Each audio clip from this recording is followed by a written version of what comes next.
ఓ ప్రశ్న గురువు గారు, సహజంగా మట్టితో కొన్ని వైద్య విధానాలు చేస్తూ ఉంటారు. వాటి గురించి వేదాల్లో ఏమన్నా వర్ణించి ఉన్నారా? వేదంలో సాక్షాత్తుగా ఈ మట్టి పూసుకుంటే నీకు ఈ రోగం తగ్గుతుంది అని ఈ విధమైన విధానములు చెప్పినట్టుగా కనపడవు. కానీ సూచన చేయబడ్డాయి. ఎట్లా సూచన చేయబడ్డాయి అని ప్రశ్న. యజ్ఞాల్లో వినియోగించేటటువంటివి ఆధాన ప్రక్రియలో 7 రకాల మట్టులు చెప్పారు. ఏదో పుట్టమన్నని, లేకపోతే నదీ తీరంలో ఎప్పుడూ తడిసిపోతూ ఉండే మన్ను. నదీ తీరమే అక్కర్లేదు, చెరువు అయినా సరే కాలమైనా సరే ఎప్పుడూ నానుతూ ఉండాలి అది. అట్లాంటి ప్రదేశంలో మట్టు సోదము అని అంటారు దాన్ని. ఇట్లాంటి వాటితో ఆ ప్రయోగమును చెప్పినప్పుడు కొన్ని ఫలితాలని సూచించారు. వంబ్రీకము అని ఒక పురుగు, మామూలుగా చీమలు పెట్టిన పుట్టలు పాములకు 20 ఎట్లు అని లోకంలో చెబుతూ ఉంటారు. అవి చీమలు అని గాత్రం చెప్పలేదు, వంబ్రీ అనే పేరు కలిగిన పురుగు. అదేం చేస్తుందట, భూమిలో ఉంటుండే సారవంతములైన రేణువులన్నింటినీ ముద్ద చేసి దాన్ని పట్టుకొచ్చి ఒక చోట పెట్టి దాన్ని పుట్టగా తయారు చేస్తుందట. పోనీ చీమల జాతి ఏమో అది కూడాను, చీమలు లాంటివే అనుకుందాం. ఆ పెట్టినటువంటి పుట్టలో ఉండే మన్ను పట్టుకు వచ్చి యజ్ఞంలో వినియోగించాలి అని వంబ్రీభిరణు విత్తంగుహాసు అని చెబుతూ, ఓ భూదేవత శ్రోత్రంత ఉర్వీ, ఇది నీకు చెవిస్థానం. పుట్ట కూడా చూడండి చెవుల్లాగా, భూమే ఓ స్త్రీ అనుకుంటే అక్కడ చెవిలాగా మనకి కనపడుతూ ఉంటుంది. దీన్ని ఇక్కడ వినియోగించినందువల్ల మేము అబధిరా భవామహ, చెమిడు లేని వాళ్ళం అవుతాము అని అక్కడ ఉండే వాక్యం. ఈ వృత్తాంతాన్ని తెలుసుకున్నవాడు కూడా చెముడు లేనివాడు అవుతాడు అని అన్నది. అబధిరో భవతి ఏవం వేద అని చెప్పి. ఇక్కడ రహస్యం ఏమిటి అని అంటే, నాగుల చవితి నాడు పుట్టలో పాలు పోస్తూ ఉండడం ఒక ఆచారం మన దేశంలో ఉంది. ఇది నాగ పంచమి నాడు పూజ చేస్తూ ఉండడం కొంతమంది ఆచారం ఉన్నది. ఏదైనా అవి నాగులు అక్కడ నివసిస్తుంటాయి, పుట్ట అనేటప్పటికి అదే కదా. ఈ పాలు పోసినటువంటి వాళ్ళు ఇంటికి వచ్చేటప్పుడు ఏం చేస్తూ ఉంటారు, పుట్టమన్ను కొద్దిగా పుట్టమన్ను పట్టుకొస్తారు. పట్టుకొచ్చి ఏం చేస్తారు, ఇంటి ముందు నాగరేఖలు అవి. పుట్టమన్ను పూజ అక్కడ అయిపోయింది. పుట్టకి వెళ్ళి పాలు పోయడం కొంతమందికి అలవాటు. ఇంట్లోనే సలివిడితోటో మట్టితోటో బొమ్మలు చేసి ఇక్కడే పూజ చేసుకోవడం కొంతమంది అలవాటు. సరే, ఏ అలవాటు ఏదో మనమండి, ఈ మట్టిని పూజ చేసిన తరువాత పుట్ట నుంచి తీసుకున్న మట్టిని, ప్రసాదముగా తీసుకున్న మట్టిని ఏమిటి చేస్తారు, చెవులకు రాసుకుంటారు. మా దేశంలో అలవాటు అది. కళ్ళకి రాసుకోరు, ముక్కులకు రాసుకోరు, చెవులకు రాసుకుంటారు. ఎందుకు వచ్చింది అలవాటు? అక్కడ వేదంలో వల్మీకమును గురించి చెప్పినటువంటి మాట అబధిరో భవతి. ఇక్కడ మనం చెవికి సంబంధించే దాన్ని చేస్తున్నాం. అంటే పుట్టమట్టిని వినియోగము చేయడం ద్వారా చెవిటికి తనం రాకుండా ఉండే ఉపయోగం ఉన్నది అని సూచనగా చెప్పినట్లేనా ఇది? ఇట్లాగే సోదం అంటే ఏమిటి, ఎప్పుడూ తడిసి ఉంటూ ఉండేటటువంటి మన్ను. ఆ సోదాన్ని యజ్ఞంలో వినియోగిస్తారు. దాన్ని గురించి చరిత్ర చెబుతూ ప్రజాపతి ప్రజలను సృష్టి చేశారట. చేసేటప్పటికీ పుట్టగానే పిల్లవాడు ఏం చేస్తాడు, ఏడుస్తాడు. ఏం చేస్తే తగ్గుతాడు, తల్లి దగ్గర పాలిప్పిస్తే తగ్గుతాడు. వీళ్ళకి ఆకలి వేసింది. ఆ ప్రజలందరూ ఆకలి వేస్తే మాకు ఆకలి తీరాలి అని భూమి పండడం అలవాటు లేదు అప్పటికింకా, లేదా భూమి పండడం అలవాటు ఉండి కూడా ఆ భూమిలో సారం పోయింది. ఇప్పుడు ఏం చెయ్యాలి అని ప్రశ్న.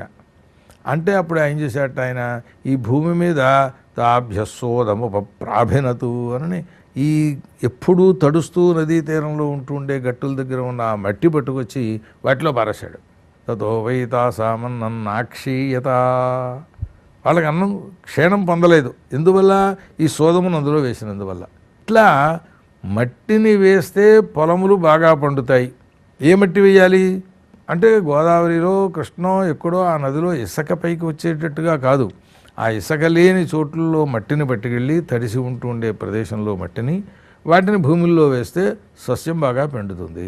ఇది మట్టితో చేసే ప్రక్రియనా?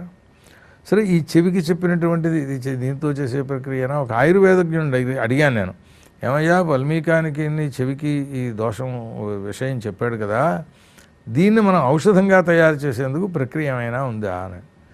దానికే ఉందండి ప్రక్రియకి, అదేం చెప్పక్కర్లేదు. మిగిలిన ఔషధాలు ఎట్లా తయారు చేస్తామో ఇట్లాంటి ఉపదేశాలు చేసినప్పుడు అట్లా దీన్ని కూడా ఏం చేస్తావు అన్నాను. ఏం లేదు, ఆ పుట్టబెట్టి పట్టుకొచ్చేసేసి నూనెలో పోసేస్తాను అన్నాడు. ఆ నూనె బాగా ఎక్కువగా పెట్టి అడుగును కొంత పుట్టబెట్టి పోసేసి కాచేస్తాను. ఆ నూనె చెవిలో వేస్తే చెవుడు తగ్గిపోతుంది, వేదంలో చెప్పింది కదా అని సలహా చెప్పాడు. ఎందుకు చెప్తున్నానంటే ఇట్లా మట్టితో వైద్యమును కల్పించేటటువంటి సూచన వేదంలో కనపడుతూ ఉన్నది. సస్యాభివృద్ధికి కానీ అబాధిర్యానికి కానీ ఇట్లా వేదము దీనికి దేవతాత్వం చెప్పారు. ఎన్నో శక్తులు ఉన్నాయి అని చెప్పారు. ఆ మట్టితో పూజ చేస్తే ఈ మట్టితో పూజ చేస్తే ఫలితాలు భేదంగా చెప్పారు. లింగాన్నో ప్రతిమనో తయారు చేస్తే. ఇక తర్వాతకు వచ్చేటప్పటికి ఆయుర్వేదాదుల దగ్గరికి వచ్చేటప్పటికి నా చిన్నతనంలో నేను చదువుకుందుకు బ్రహ్మచారిగా గురువుగారింటికి వెళ్ళిన సమయంలో వారాల భోజనం చేసుకునేవాడిని. ఒక ఆవిడ చెప్పినది, రాముడు నీకు ఒళ్ళు తోముకుంటున్నావా నువ్వు రోజును? లేదండి, తలంటే ఎక్కడ వండుకుంటాం, ఒక గది ఇచ్చారు అందులో కూర్చున్నా, నాకు వేడి నీళ్ళును కుంకుడుకాయ పులుసులు ఎక్కడ వస్తాయి? అలా కాదు, నువ్వు కాలువకి వెళ్ళి స్నానం చేస్తావు కనుక అక్కడ బురద తీసేసి నెత్తి ఒంటికి మట్టిగా పట్టించేసుకుని రుద్దేసుకో, మళ్ళీ ములిగేస్తావు, ఆ మట్టి అంతా పోయేటట్టుగా కడుక్కో, నీకు ఒళ్ళు వాసన ఇది చక్కగా శుభ్రంగా ఉంటావు నువ్వు అని సలహా చెప్పారు.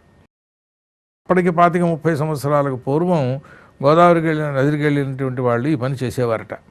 జపం చేసుకున్నంతసేపు మట్టి నెత్తి మీద పెట్టుకోవడం ముద్ద, అది తర్వాత జపం అంతా పూర్తయిపోయిన తర్వాత మళ్ళీ ఆ ముద్ద కడిగేసుకుని వచ్చేసాడు. ఒళ్ళు మట్టితో తోముకునేవారట. ఇప్పుడు ఇవన్నీ మనకి ఇవాళ రోజున సబ్బులు ఇవి తయారయ్యాయి కనుక తప్ప ప్రాచీన కాలంలో వీటితోటే అప్పుడే శుభ్రంగా కనుక చెమటతో ఓడిపోయి కుళ్ళిపోతూ ఉండేవారా?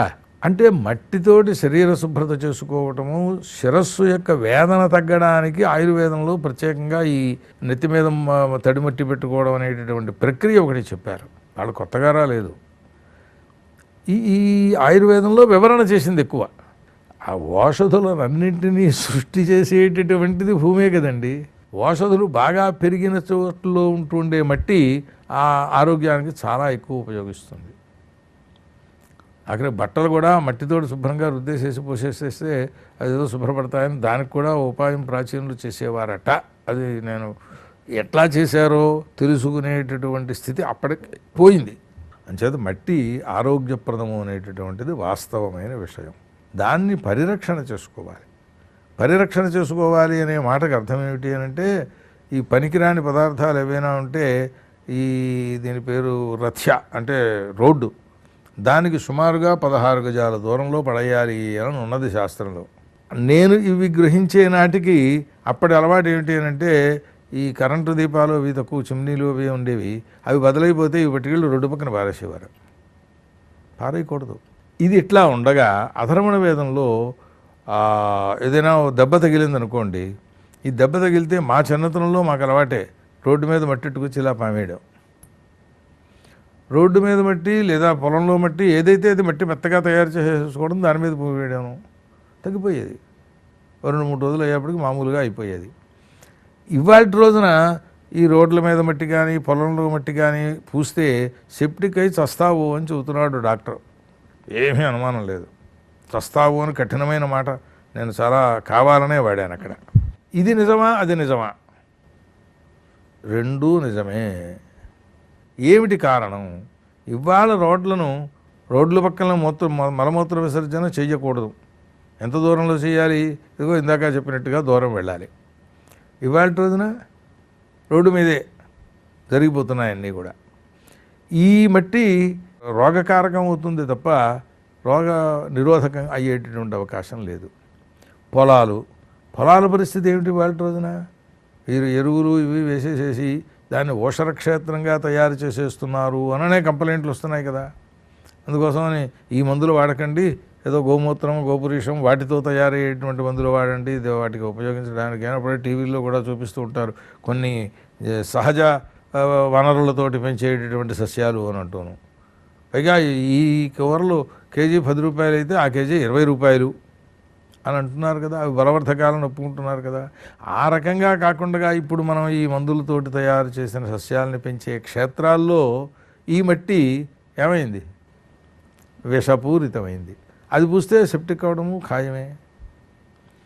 కానీ వస్తుతః శాస్త్రము చెప్పినదేముంది? ఈ ధర్మశాస్త్రాల్లో చెప్పిన ఈ నియమాలన్నింటినీ పాటించి శుభ్రంగా ఉంటూ ఉండే క్షేత్రాలు, శుద్ధంగా ఉంటూ ఉండేటువంటి రథ్యలు, వాటి దగ్గర తీసుకుంటే ఆ మట్టి తెగిపోయినటువంటి స్థలంలో వేసేస్తే ఏ సెప్టిక్ అవ్వదు, ఏ విధమైనటువంటిది కాదు, అది తగ్గిపోతుంది.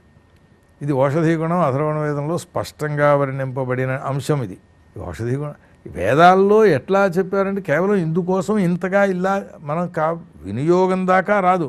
వేదాల్లో చెప్పినటువంటి దాన్ని చూసి మనం వినియోగం చెయ్యలేమనే కదా కల్పసూత్రాలు, ఇవన్నీ కూడా సూత్రాలు రాశారు ఋషీశ్వరులు. అట్లాగే దీనికి కూడా ఆయుర్వేదంలో కొన్ని కొన్ని ప్రక్రియలు వాళ్ళు చూపించారు. అంటే వాటికి వేదంలో ఉన్నదానికి సూత్రములే. అందుచేత ఔషధీ గుణములు దీంట్లోనే కాదు పంచభూతములలోనూ ఉన్నాయి. సన్బాత్ ఆధునికులు కూడా చేస్తున్నారు. మరి అట్లాగే నీళ్లల్లో ఉండిపోయి జపం చేసే ప్రక్రియలు ఉన్నాయి. నిమజ్య జపం కుర్యాత్ అని మా స్నేహితులు గౌరవనీయులు, ఆయన చాలా పెద్దవారు, వారు ఇంట్లో పెద్ద కుండీ కట్టించుకున్నారు. ఇదేమిటండి అని అడిగాను నేను. మరి ఆ నిమజ్య జపాలు ఉన్నాయి కదా, అందులో మునిగి దాని నిండా నీరు పట్టేసేసి అందులో మునిగి జపం చేస్తుంటాం. మరి 108 ఒకసారి మునిగి ఎట్లా చేస్తామండి, ఇంతంత పొడుగు మంత్రాలు ఉంటాయి కదా అని అడిగాను ఆయన్ని. అభ్యాసం చేసేటటువంటి వాళ్ళకి తెలుస్తాయి ఆ ప్రక్రియలు. వారు ఏం చెప్పారు, ములుగుతాం, ఎన్నిసార్లు అయిందో అన్నిసార్లు చూస్తాం, మళ్ళీ ఒకసారి తేలుతాం, గాలి పీలుస్తాం, మళ్ళీ ములుగుతాం, మళ్ళీ ఇంకో 5 సార్లు చేస్తాం. ఇట్లా 108 నీళ్లలో ఉండగా పూర్తయ్యేటట్టుగా చెయ్యమని అర్థం అన్నారు. అంటే అటు మంత్రశాస్త్రంలోనూ ఇటు కేవలం భూమనే కాదు, జలములు, వీటితో పాటుగా యోగ సిద్ధుల్లో ఇప్పటికి కూడా లోకంలో కొంతమంది చూపిస్తుంటారు, భూమిలో పాతేసేసి పైన కప్పేయండి, నేను ఏదో 3 రోజుల తర్వాత లేస్తాను. ఇది ఆ యోగ సిద్ధులలోకి ఇదొక అభ్యాసం అన్నమాట. ఇంతకంటే రోగనిరోధకము లేదా రోగమనే చికిత్స అనే కాదు, అనేక రకములైనటువంటి వినియోగాలు. ఇంకా గట్టిగా ఒక మాటలో చెప్పాలంటే పూర్వం దారిద్ర్యం ఎక్కువ. భూములు ఉంటాయి, ఆ పంటలు రావాలి, వచ్చిన తర్వాత ఆ డబ్బు సంవత్సరము వినియోగించుకోవాలి. ఏదో ఎకరమో 2 ఎకరాలు ఉన్నవాడికి సరిపోదు. అప్పుడు వారు ఏం చేసేవారట, గోదావరికి నదికో దేనికో దానికి వెళ్ళి అక్కడ ఉండే అడుసు మన్ను తీయడం కూడా కష్టం. అందులో ఇసుకలోనూ రాళ్ళు రప్పలు ఇవేం లేకుండా వచ్చేటువంటి అడుసు మన్ను ఉంటుంది. ఇందాక చెప్పిన సోదస్థానీయం అన్నమాట. అది దాన్ని నీళ్లల్లో కలిపేసేసి ఎంత పరిమాణంలో కలపాలో వాళ్ళకి తెలుసు, శుభ్రంగా బడబడా తాగేసేవారట. ఆహారం అయిపోయింది ఆ రోజుకి. ఎప్పుడూ వినుండరు. ఇలా తాగేసేసి కడుపు నింపేసేసుకుని వీధిలోకి వచ్చి వాళ్ళ మా ఆవిడ వంకాయ కూర చాలా బాగా చేసిందో, చాలా కారం పెట్టి ఎంత బాగా చేసిందో అని కబుర్లు చెప్పుకునేవారట. దారిద్ర్యం బయటపడకుండా ఉండడం కోసమని అడుసును ఆహారంగా తీసుకోవడం కూడా అందులో చెప్పబడి ఉన్నది. అంటే ఆహారమైంది, మృత్తు మట్టి, తర్వాత ఔషధమైంది, వైద్యం చికిత్స అయింది. ఇవన్నీ కూడా పంచభూతాల దగ్గర చెప్పారు. అగ్ని దగ్గర కూర్చోమంటాడు కొంతసేపు. ఆయుర్వేద శాస్త్రంలో కొన్ని మందులు వేసుకున్న తర్వాత ఆ అగ్ని ఈ లోపలికి వెళ్ళిన ఆ పరిపాకం చేస్తుందన్నమాట ఆ వేడికి. ఇలా అన్నీ మందులే. వాటి యొక్క స్వరూపమును మనం ఎట్లా వినియోగించుకోవాలనేది గుర్తుంచుకోవాలి. అవి మట్టి కాకపోతే ఏమిటి, మనం తినేది అన్నము మట్టే, అందులోంచే కదా వచ్చింది. ఈ కూరలు, అన్నాలు, ఈ ఔషధులు ఇవన్నీ కూడా మృత్స్వరూపంతో చెప్పి పంచభూతంలో చేర్చేశారు. అంటే ఆ వికారమే కదా మనం అందరము చేస్తున్నది. అందుచేత వేదములలో ఈ సూచనలన్నీ చక్కగా సూచనప్రాయంగా చెబుతారు.